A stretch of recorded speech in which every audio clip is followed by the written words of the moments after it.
पंतप्रधान पदासाठी गडकरी सध्या चर्चेत का आहेत, किंवा यालाच आपण समांतर प्रश्न जोडला मित्र हो तर गडकरी इतरांपेक्षा वेगळे का आहेत? त्यांच्या स्वभावात काय असं वैशिष्ट्य आहे, किंवा महाराष्ट्रातील इतर नेत्यांच्या तुलनेत इतर नेत्यांपेक्षा त्यांचे इतके वेगळे विचार का आहेत? मित्र हो, आज आपण जाणून घेऊया. अखेर गडकरींवर लोक प्रेम का करतात, काय आहे खरं त्याचं कारण? नमस्कार, मी रिनेश रंजन. आपण पाहत आहात बातम्यांची बातमी. अनेक लोकांना मनोमन वाटतं की कदाचित लोकांपुढे भाषणांमधून वेगळे आहेत गडकरी साहेब, परंतु पडद्याच्या मागे गडकरी काही वेगळे आहेत का? तर होय, असू शकतात. कारण अगदी हक्काच्या माणसावर अर्थात स्वतःच्या घरात वावरताना अनेक जण, तुम्ही आम्ही सर्वच, वेळेनुसार त्या व्यक्तीशी नरम गरम वागत असतो. मग कुठलाही राजकीय व्यक्ती देखील शेवटी स्वतःच्या घरात वावरताना तो एक माणूसच असतो, हे लक्षात घ्या. मग यामध्ये गडकरी इतरांपेक्षा वेगळे कसे असतील? मित्र हो, कोणत्याही क्षेत्रात वावरणारा व्यक्ती असो किंवा कुणीही असो, कुठल्याही क्षेत्रातला, अशा प्रकारे साम्य हे सर्वांमध्येच असतं. त्यामुळे गडकरी साहेबांबद्दल अशा प्रकारे कुणाचं मत असेल तर ते काही फारसं महत्वाचं नाही, कारण ती तुमच्या आमच्या सर्वांमधली एक सर्वसामान्य सवय असते. आता सुरुवातीला जो प्रश्न आपण निर्माण केला तो प्रश्न होता, राजकारणात नितीन गडकरी हे इतर नेत्यांपेक्षा वेगळे का जाणवतात? मित्र हो, उत्तर अगदी सोपं आहे, सहज आहे समजणं. उत्तर असं आहे, त्यासाठी आपल्याला थोडं मागे जावं लागेल. जवळपास 20, 25, 30, 35 वर्षे आधीच्या भाजपा नेत्यांचे चेहरे तुम्ही डोळ्यापुढे आणा. उदाहरणार्थ लालकृष्ण अडवाणी, मुरली मनोहर जोशी, अटल बिहारी वाजपेयी, गोपीनाथ मुंडे, प्रमोद महाजन, सुषमा स्वराज. मित्र हो, या टीममध्ये 2 जनरेशनचे नेते सोबत होते, त्यांनी सोबत काम केलं आहे. अर्थात एक उदाहरण घ्या, लालकृष्ण अडवाणी, वाजपेयी आणि दुसऱ्या पिढीचे प्रमोद महाजन असेल किंवा गडकरी असतील, या सर्व लोकांची तुम्ही जुनी भाषणे ऐका, आजही युट्यूबवर आहेत. काँग्रेस सत्तेवर असताना ही मंडळी जेव्हा विरोधी पक्षाच्या बाकावर संसदेत बसायची तेव्हाची त्यांची भाषणे तुम्ही आवर्जून ऐका. त्यांच्या बोलण्यातून कुठेही तुम्हाला अर्वाच्यता दिसणार नाही. एक दुसऱ्यांवर आरोप प्रत्यारोप व्हायचे, तेव्हाही व्हायचे, टीका व्हायच्या, परंतु शब्दांची मर्यादा असायची आणि बोलण्यात एक वेगळ्या प्रकारचा भारदस्तपणा, एक वेगळ्या प्रकारचा भारदस्त असा भाव त्यांच्या चेहऱ्यावर असायचा. एखाद्या विषयावर सभागृहात बोलताना पुढच्या व्यक्तीचा मान राखून ते बोलायचे नेहमीच, आणि सभागृहाच्या बाहेर मात्र एकमेकांसोबत सद्भावना ठेवून वागणं हे त्यांचं नित्याचं होतं, त्यांचा नित्यक्रम होता. सत्ताधारी पक्ष देखील भाजपाला तशाच प्रकारे वागणूक द्यायचा, हेही उल्लेखनीय आहे. आणि याच फळीमधील दुसऱ्या जनरेशनची जे नेते आहेत, जसं सुप्रिया सुळे, यांचे भाषण ऐकण्याचा योग सुप्रिया सुळेंना देखील आला. कुणाचे? या मंडळींचे भाषण ऐकायचा. भाजपाच्या सर्वच नेत्यांकडे एक वेगळी भाषा शैली होती. बोलताना त्यांच्यात जी प्रतिभा झळकायची, जी प्रतिभा जाणवायची, त्या त्यांच्या शैलीची अनेक काँग्रेसी नेत्यांनी कॉपी देखील केली. आणि म्हणूनच सुप्रिया सुळे आजही बोलताना भान विसरून कधीच बोलत नाही, हे आपल्या लक्षात आलं असेल मित्र. अशा प्रकारे भाजपाच्या अनेक नेत्यांकडून आलेले संस्कार हे इतर पक्षांपर्यंत प्रसारित झाले, आपोआपच, आपसुकच. मग गडकरी तर अगदी त्यांच्या घरातील व्यक्ती होते ना, त्यांच्या घरातील व्यक्ती असल्यासारखेच होते. तेव्हा ती संपूर्ण फळीच मित्र हो संस्कारित असल्याने तेच सेम संस्कार, समांतर संस्कार त्यांच्यातील पुढच्या पिढीवर झाले. म्हणजे त्यांच्या पाठोपाठच त्यांची दुसरी फळी निर्माण झाली.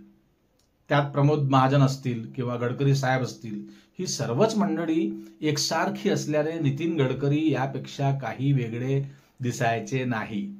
कारण चांगुलपणाची संख्या ही फार जास्त होती, त्यामध्ये गडकरी साहेब झळकून निघायचे नाही. आज नितीन गडकरी हे इतरांपेक्षा वेगळे का वाटत आहे?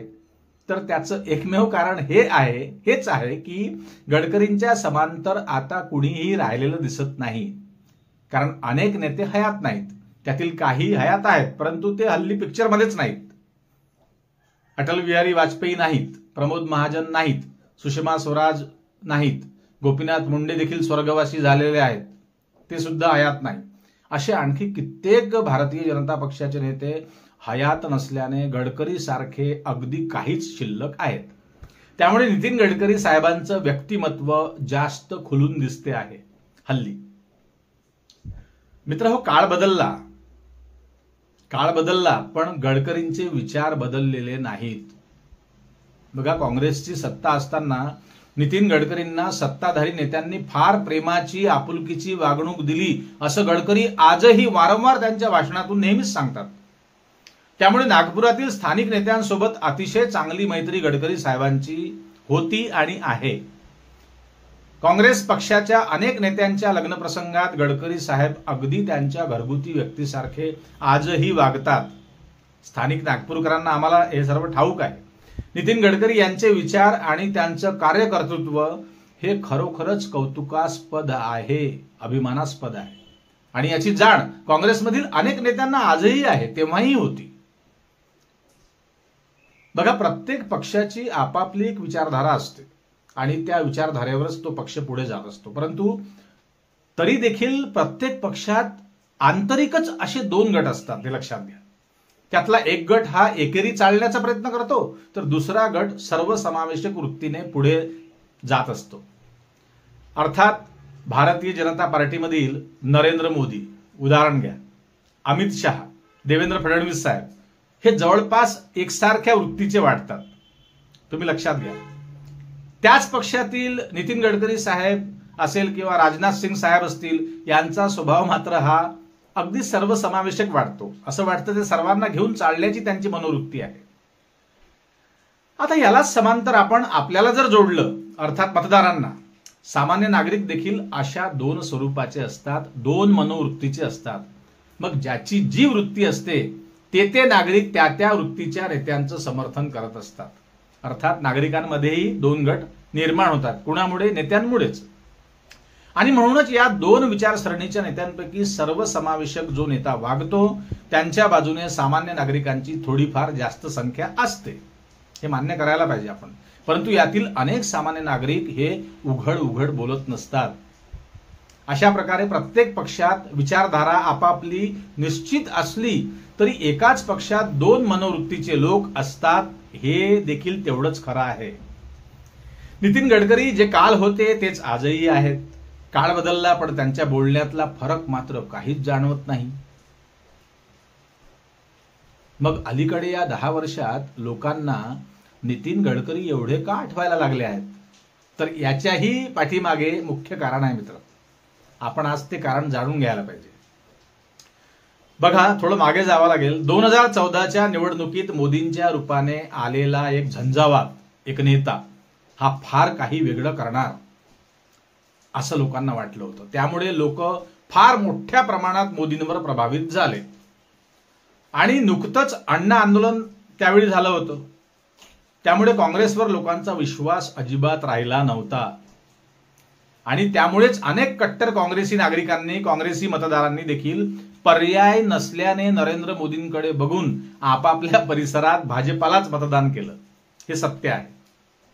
परंतु गेल्या 7-8 वर्षात लोकांना मोदींपासून फार काही समाधान लाभलं नाही. उलट राजकीय संस्कृतीत फार मोठा बदल झालेला लोकांनी पाहिला या 10-12 वर्षाच्या काळात. दिलेल्या अनेक घोषणा या खोट्या ठरल्या. त्या घोषणा खोट्या ठरल्याने, आश्वासनं खोट्या ठरल्याने पुन्हा आता लोकांचा कल बदलत चालला आहे. काँग्रेसपासून दूर गेलेले मतदार आता पुन्हा काँग्रेसकडे जाणे पसंत करणार नाहीत. म्हणून आहे त्याच भाजपाला मतदान करायचं. पण लोकांना आता भाजपाचेच पण थोडे वेगळ्या मनोवृत्तीचे नेते हवे आहेत, ही लोकांची आता मानसिकता झाली आहे मित्रांनो. आणि सध्या त्यात पहिल्या पसंतीत आहेत नितीन गडकरी. नितीन गडकरी हे नाव लोकांनी आता ठरवलेलं आहे पंतप्रधान पदासाठी, हे लक्षात घ्या. एकूणच विचार केला मित्र हो तर मतदारांच्या विचारात खऱ्या अर्थाने आता आमूलाग्र बदल झाला आहे या 8-10 वर्षात. हा आमूलाग्र बदल आपल्याला बघायला मिळत आहे हल्ली. त्यामुळे भाजपा सत्तेवर पुन्हा आली तरी चालेल, लोकांना काही त्यात फारसा फरक पडणार नाही. परंतु मोदी शहा आता लोकांना नकोसे झाले आहेत. आता पुढे पंतप्रधान कोण व्हावे तर गडकरीच पंतप्रधान झाले पाहिजे असं अनेकांना वाटत आहे. परंतु नरेंद्र मोदी आपली खुर्ची सोडणार नाही असंही काही राजकीय विश्लेषकांचं, जाणकारांचं मत आहे. देशात अन्य ठिकाणी नेमकी काय परिस्थिती आहे हे ठाऊक नाही, देव जाणे. परंतु महाराष्ट्र मात्र नितीन गडकरींच्या मागे ठासून उभा आहे हे लक्षात घ्या. कारण महाराष्ट्राचं सगळ्याच बाबतीत देशासाठी योगदान असताना आजपर्यंत महाराष्ट्रातील एकही नेता पंतप्रधान पदापर्यंत पोहोचला नाही. त्यामुळे हे देखील एक कारण आहे मित्र. आणि दुसरं मुख्य कारण म्हणजे नितीन गडकरी हे सर्व जाती धर्मांना सोबत घेऊन चालणारे नेते आहेत. नागपूर शहरातील सर्वच जाती धर्माचे लोक नितीन गडकरींना खूप खूप मानतात हे लक्षात घ्या. अहो, रस्त्याच्या कडेला जर त्यांचं कुठे भाषण सुरू असेल तर मार्गातून जाणारा, रस्त्याने जाणारा एखादा व्यक्ती असेल किंवा लोक असतील तर प्रत्येक व्यक्ती त्यांना ऐकण्यासाठी गर्दी करतो हे लक्षात घ्या. तो कुठल्याही पक्षाचा असो, मतदार. कारण आम्ही नागपूरकर असल्याने या गोष्टी आम्ही वारंवार अनुभवत असतो. गेल्या 10-12 वर्षापासून ते खासदार महोत्सव हा अगदी दिमागदार, भव्य दिव्य असा कार्यक्रम नागपूरला आयोजित करतात. मोठमोठ्या कलावंतांचे, इंटरनॅशनल कलावंतांचे कार्यक्रम अगदी विनामूल्य लोकांसाठी आठवडाभर उपलब्ध असतात. आणि प्रामुख्याने सांगायचं मित्र हो, मुख्य म्हणजे नितीन गडकरी साहेब हे सहपरिवार, सपत्नीक त्या प्रत्येक कार्यक्रमात उपस्थित असतात, नातवंडांसहित. स्वतः देखील अशा प्रकारे त्या सर्व कार्यक्रमांचा मनमुराद आनंद गडकरी साहेब लुटतात. खासदार महोत्सवात दररोज मुख्य कार्यक्रम सुरू होण्यापूर्वी एक लक्षात घ्या, स्थानिक कलावंतांसाठी 1 ते 1.5 तास ते राखीव ठेवतात. हा त्यांचा एक मोठेपणा. लाखो लोक तो कार्यक्रम बघतात, परंतु आजपर्यंत या कार्यक्रमाला कधीही गालबोट लागलेलं नाही. त्या प्रांगणात जे प्रेक्षक असतात ते सर्व जाती धर्माचे असतात, अनेक पक्षांचे समर्थक असतात. त्यामुळे फक्त नागपूरच नाही तर समस्त महाराष्ट्र त्यांच्यावर नितांत प्रेम करतो हे प्रामुख्याने सांगायचं आहे मित्र. सकाळी दिल्ली आणि संध्याकाळी नागपूर असं त्यांचं नागपूरवर प्रेम आहे, सरळ सांगायचं झाल्यास. त्यामुळे नितीन गडकरी इतर नेत्यांच्या तुलनेत अतिशय याच कारणामुळे वेगळे आहेत. पण अलीकडे प्रत्येकच पक्षात अगदी पाचगड नेत्यांचा भरणा झाला आहे मित्र. खरं सांगायचं तर माईक पुढे आले की वाटेल ते काहीही नेते बोलतात, काहीही भाषणं ठोकतात.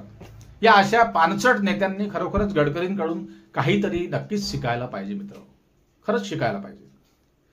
असो, आपल्याला नेमकं या विषयात काय वाटतं? आपल्याला गडकरी पंतप्रधान व्हावे असं वाटतं का? वाटत असेल तर कमेंट करून नक्कीच सांगा. आणि मित्र हो, पुन्हा जाता जाता तीच आपली एक नम्र विनंती, आपल्या चॅनलवर तुर्तास आपण नवीन असाल तर चॅनलला सबस्क्राईब करा आणि जास्तीत जास्त लोकांपर्यंत हा व्हिडिओ शेअर करा, लाईक करायला विसरू नका. पुन्हा भेटू नवीन विषयावर बोलण्यासाठी नव्या दिवशी नव्या दमानं. तोपर्यंत नमस्कार. जय हिंद, जय महाराष्ट्र.